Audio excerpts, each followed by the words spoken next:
इस वक्त मेरे भैया का मसला नहीं है, तुम्हारी अम्मी की ईगो का मसला है। लड़ाई उन्होंने शुरू की थी, मेरे भैया का सिर्फ मुंह बना हुआ था और उनका मूड ही ऐसा है।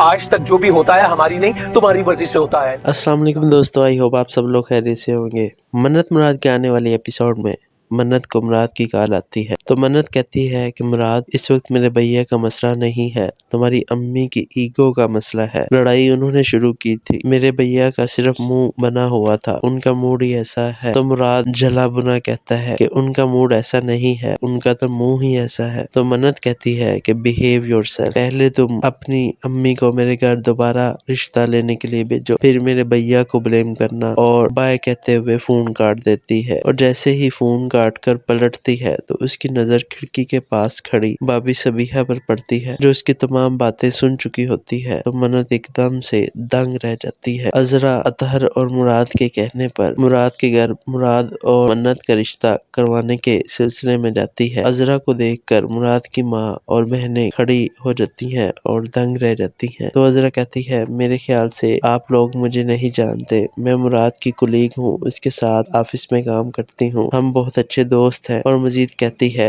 आई डोंट नो मुराद ने कभी मेरा जिक्र किया है या नहीं। तो फजीलत कहती है, तो तुम हो अजरा। तो अजरा हैरान हो जाती है और पूछती है, आप जानती हैं मुझे? तो फजीलत कहती है, कौन नहीं जानता, तुम्हारा जिक्र रोज होता है हमारे घर में। मुराद की माँ अजरा को खड़ी खड़ी सुनाती है और उसकी एक बात भी नहीं सुनती। उसको यही लगता है कि मुराद अजरा के पीछे पागल हुआ है और उसे चाहता है, और अजरा अपने रिश्ते के लिए उनके घर आई है और उसको खड़ी खड़ी सुनाकर भगा देती है। मंजर बदलता है। मुराद की माँ मुराद से कहती है कि मुराद, इस लड़की को घर का रास्ता दिखाते हुए तुमने ये नहीं सोचा, तेरे घर में भी जवान बहनें हैं, एक गैर औरत जब चुस्त पैंट पहने हुए बगैर दुपट्टा लिए हुए दंदनाती हुई आएगी और अपने मुंह से तेरा रिश्ता मांगेगी तो क्या असर पड़ेगा तेरी बहनों पर? कल को ये भी बुजुर्गों पर लानत भेजकर निकल पड़ेंगी अपने रिश्ते मांगने। तो मुराद कहता है, ला हौला वला कुव्वता, अम्मी कैसी बातें कर रही हैं, अजरा मेरी सिर्फ कुलीग है, मैं उससे शादी नहीं करना चाहता और ना ही वो आप लोगों से अपनी शादी की बात करने आई थी। दूसरी तरफ मन्नत अपनी भाभी सबीहा की तरफ मुंह करके अपने बड़े भाई नफीस से कह रही होती है कि इन्हें मेरे सवाल का जवाब देना होगा, ये हमेशा अपनी ही मर्जी लाते हैं मुझ पर। भाभी तो नफीस कहता है कि एक मिनट, आज तक जो होता आया है हमारी नहीं तुम्हारी मर्जी से होता आया है। लाड प्यार अपनी जगह, लेकिन लिमिट्स क्रॉस करने की इजाजत नहीं देंगे हम। इसके साथ ही आने वाली एपिसोड खत्म हो जाती है। ड्रामा बहुत ही इंटरेस्टिंग हो चुका है। आने वाली एपिसोड्स में क्या होगा इंशाल्लाह आप लोगों से शेयर करता रहूंगा। जो लोग मेरे चैनल पर नए हैं फौरन मेरे चैनल को सब्सक्राइब कर दे, वीडियो भी लाइक किया करें। आज के लिए इतना ही, दुआओं में याद रखिएगा, अपना ख्याल रखिएगा, अल्लाह हाफिज।